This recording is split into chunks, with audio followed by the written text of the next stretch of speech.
Colombia's president announces his government has opened exploratory talks with the FARC. What will it take to end a conflict that's lasted nearly 50 years? You're watching Inside Story Americas from Washington.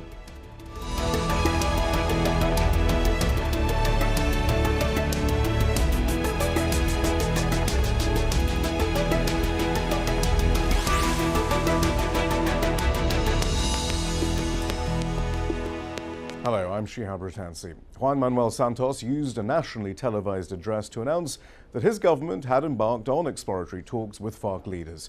He revealed few details, but there are reports that formal peace negotiations could commence in Oslo in October. He was also clear that military operations would continue on, quote, every centimetre of the country. The FARC was established in 1964 as rural communities faced an increasingly aggressive assault by the US-backed military. The Colombian government's policy was to move peasants off the land in favor of large-scale agribusiness. Last November, FARC's Supreme Commando, known to the world as Alfonso Cano, was killed in a shootout. The group has also seen thousands desert in recent years. It's believed the FARC consists now of 8,000 or 9,000 fighters, half the size from a decade ago. In April, the group released the last of its police and military hostages, and Congress approved a constitutional amendment laying down a legal framework for an eventual peace process. Al Jazeera's Teresa Bo is in Bogota. We're here in the Colombian Congress. This is the place where the government has been pushing to pass what is called the legal framework for peace that would establish, among other things, what would happen with guerrilla fighters if they lay down their weapons. Since he took office, Juan Manuel Santos has been paving the way towards an agreement with the FARC. He has also passed a series of laws to compensate the victims of the Colombian conflict. Santos has now acknowledged that exploratory talks with the FARC have taken place, and it is expected that an agreement will be signed in the coming days. From then on, the dialogue will formally start in Oslo, and from there it will pass to Cuba.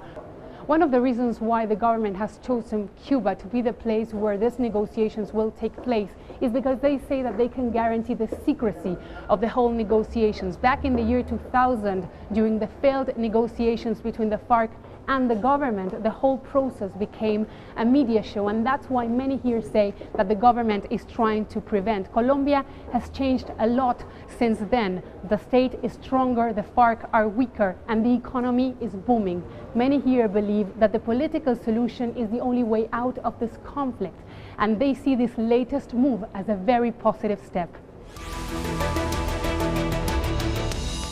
So, are the talks with FARC likely to lead to peace? To discuss this, I'm joined from Bogota by Jorge Restrepo. He's director of the Conflict Analysis Research Center.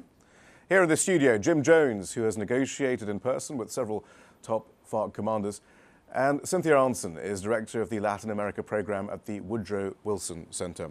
Jorge Restrepo in Bogota, first of all, have you heard anything further about what we can expect in the coming months?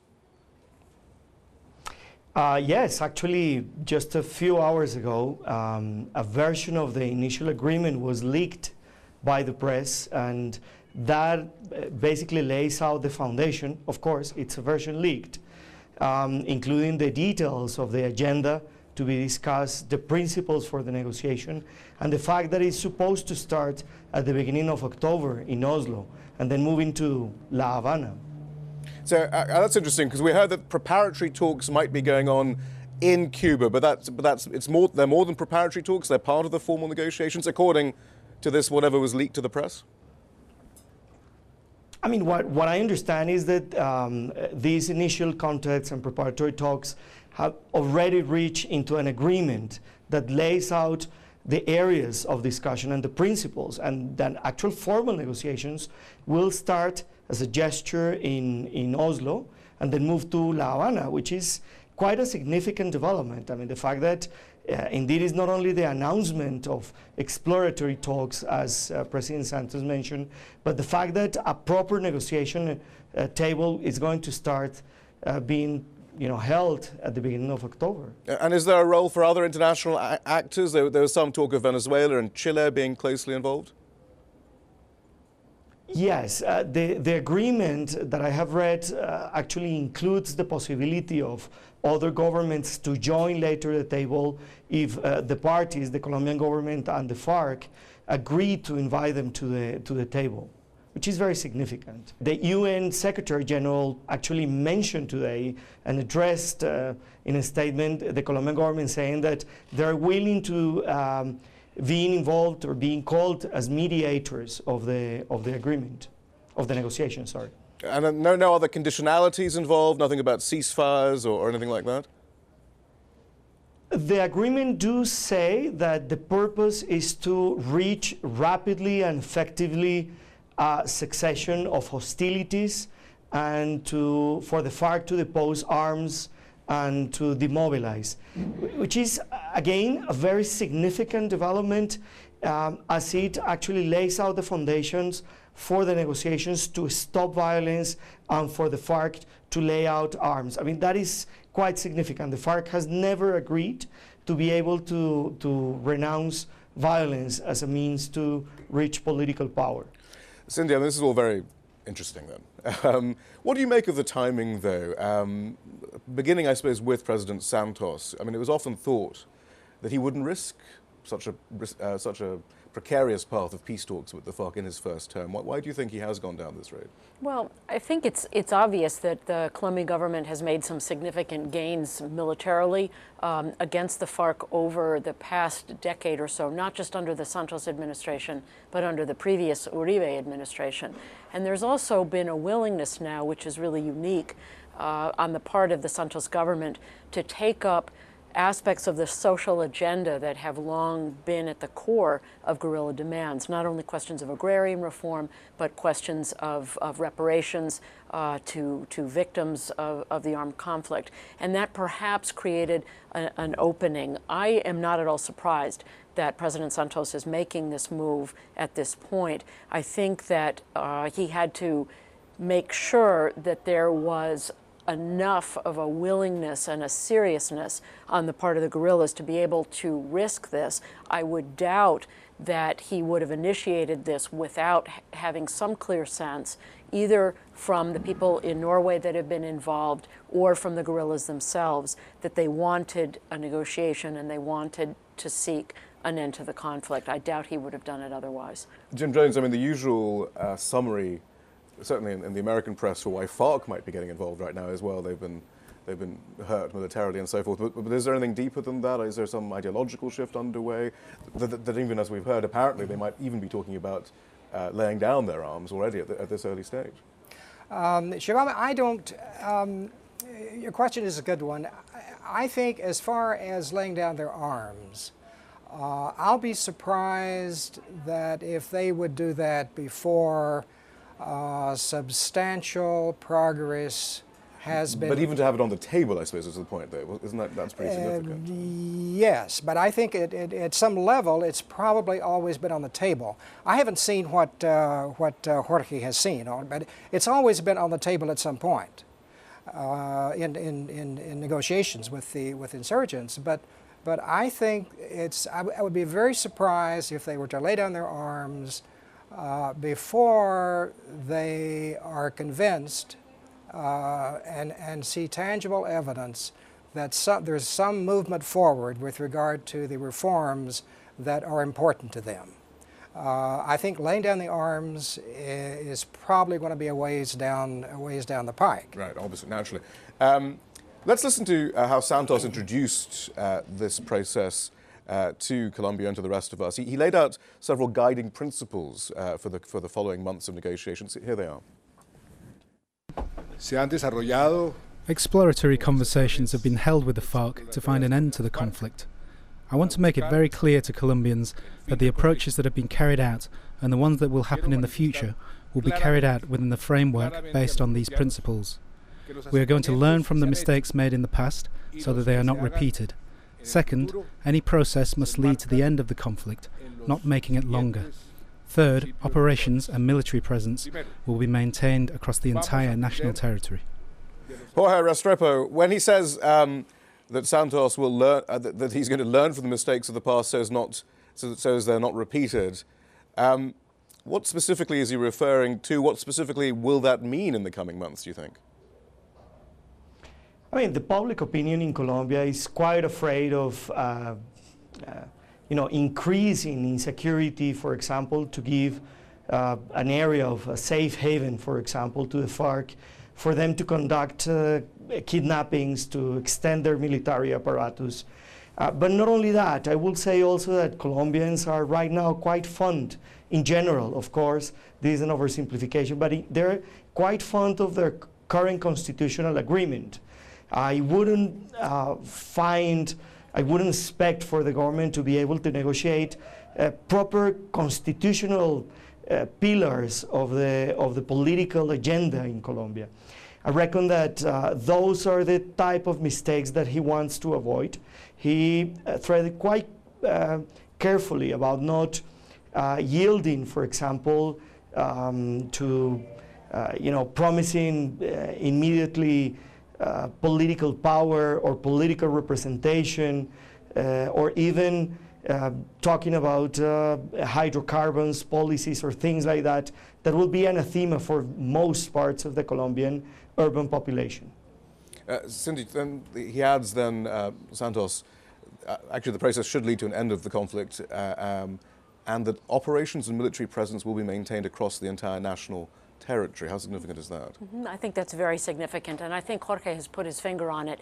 There was a great deal of criticism during the negotiations between 1998 and 2002 under the administration of Andrés Pastrana, of the ceding of what was called in Spanish a zona de despeje, a demilitarized zone, to the FARC, in which the talks took place. This was seen as a place, and there was, I think, actual evidence that the FARC used that to hide kidnapped victims, to conduct training. And so there was a real questioning on the part of the Colombian public and the government as to whether or not the FARC was using the talks to advance its own military position, but was not really serious. So by claiming that the government will continue to have operations throughout the national countryside or the national territory, he is signaling to the Colombian people no more demilitarized zone. James Jones, this is very much the narrative that we hear about why previous negotiations have failed, but wouldn't FARC be learning some lessons too, given the conduct of the government over those years and during our past peace processes? Well, I think they probably have. They don't have the leverage that they had back when during the last peace process that Cindy referred to, okay, right, during the Pastrana government. But they have more leverage than I think some people might think. They're not by any means defeated. So it is significant that they're willing to engage in dialogue outside of Colombia. It wasn't until fairly recently that they were indicated a willingness to do that. They always said they wanted to talk in Colombia. So now that they're going to talk, I guess, in Cuba, subsequent to some initial round of talks in Oslo, that is significant. I suppose when we're talking about having learnt the lessons of the past, I mean, for FARC, presumably one of the greatest lessons is when they did try to integrate into the Colombian political system, and they were repaid by basically being exterminated by government-backed militias. Right. Well, this is an issue that is patriótica, yes. Yes. Yes. This is an issue that's very much on their minds, and the impact of the experience when they formed a political party during really the first negotiations in the 1982 to 1986 or 7, I think, under the Betancourt government. That left a very, very strong mark on insurgents. And there have been some recent events. There was a recent march in Bogota, the Patriotic March, for example, and the military accused the FARC of being behind the march. And there still have been several people who've been assassinated who have tried to reclaim their lands under a new program by the Santos government. So there is an enormous lack of trust. And I think if the the government or anybody thinks that just because the FARC has agreed to negotiate, that they don't have that they're being forced to negotiate. I think that's going to be bad if anybody tries to convey that impression. For the government to try and negotiate from a position of strength. That's correct. That's correct. Jorge, as far as the FARC's main concerns are in any negotiations, actually, very quickly, yes, Jorge, did you want to say something else? Yes, I was going to continue on that line of argumentation of Jim. I mean, my main worry, and maybe that's what you were going to touch now, is precisely a resurgence of violence, especially paramilitary violence. Of course, the paramilitary have been weakened, strongly weakened. They have. Do you mean right-wing paramilitary? Morphed into. I mean, I would say that there is something connected with what we had in the past in terms of paramilitarization. I call them neo-paramilitary. Some people call them bakrims or criminal bands. But in a way, the big danger, the big threat to this peace negotiation is that those groups can reform, coalesce against the possibility of these, the representatives of the FARC, the supporters of the FARC, especially in country areas, in order to exert violence against them.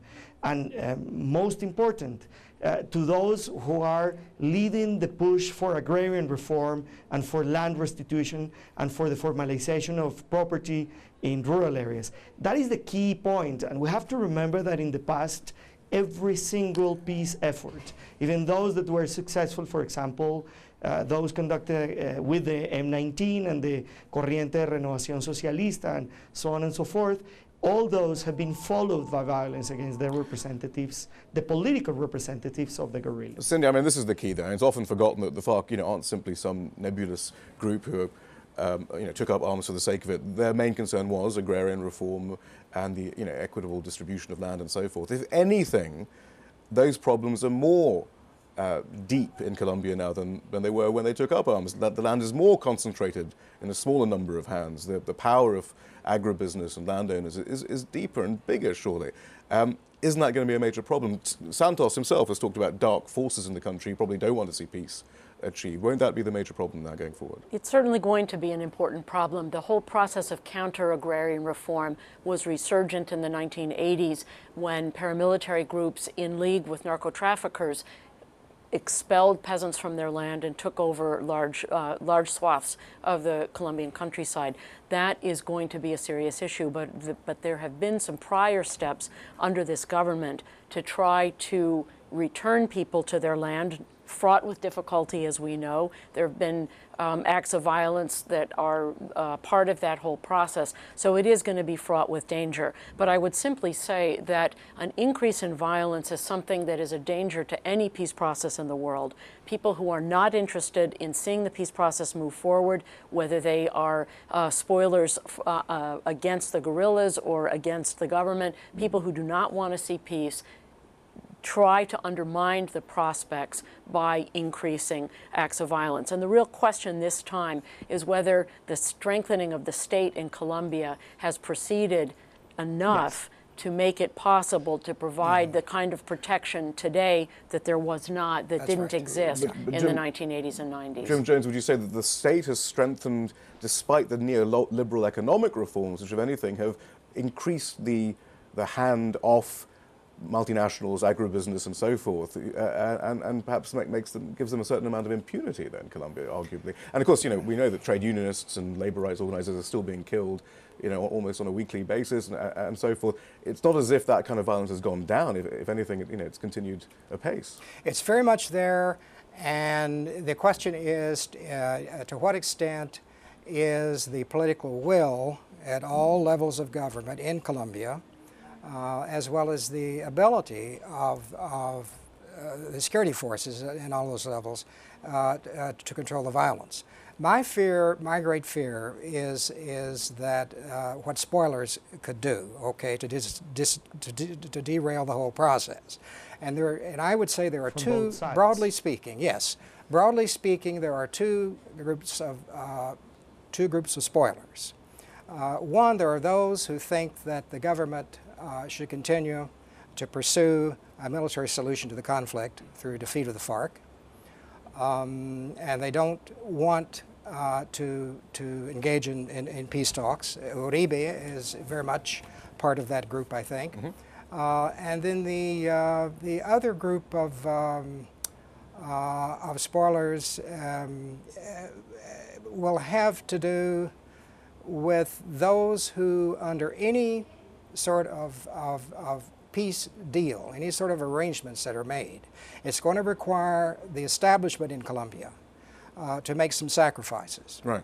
And I think they're not going to want to make those sacrifices, and they will try to disrupt. But again, this isn't simply a national issue, Cindy. I mean, it's also U.S. multinational interests. I mean, the U.S. government hasn't exactly looked kindly on the idea of land redistribution and equitable redistribution and agrarian reform in Latin America or anywhere else for that matter. I mean, surely they have a role to play in all this. Aren't they potential spoilers? Well, I don't think the U.S. government is a spoiler, certainly not in this administration, and I would argue, you know, irrespective of what happens in this country in November, coming to an end of the internal armed conflict in Colombia, I think, would be seen as broadly beneficial, not only to Colombia, but to the United States. Even if it loosens the hold of the oligarchy whom U.S. multinationals depend on so greatly in Colombia. I don't think that the U.S. policy is in support of oligarchs in Colombia. I think that that's a misconstruction of reality. I also think it's important to touch on a point that Jorge raised. The FARC today is not the FARC that existed in the 1980s when there were the first peace talks under the Betancourt government. This is a guerrilla movement that is deeply involved in narcotics, the narcotics business, in aspects of the commercialization of the trade, and there will be sectors of the FARC that are not going to be interested in a peace process because their goals are not any longer uniquely political. Well, so actually, I think there's that danger very as quickly, well. James Jones, because I know you've done a lot of work on narco-trafficking and agrarian reform and how they connect, actually, in Colombia. What is the truth of the FARC's Well, role? I think there's no question that the FARC are engaged in drug trafficking, but that doesn't make them any less of an insurgency. One of the criticisms that I have had of U.S. policy is that there are three wars in Colombia. There's a war on insurgents, there's a war on terrorists, and there's a war on drug traffickers. And unless you make some kind of distinction, okay, between those three wars, any efforts to combat any one of them, okay, is going to be very difficult. And so, in the sense that the U.S. hasn't really recognized that. Yeah, Jorge Restrepo, I mean, that's the point, though. The U.S. has tended to look at Colombia, at least overtly, as part of as a narco-trafficking issue, although perhaps they looked at it more as a let's get the guerrillas issue. I mean, they don't seem to have the subtlety, or at least in the past, they haven't had the subtlety to pass out those three different strands.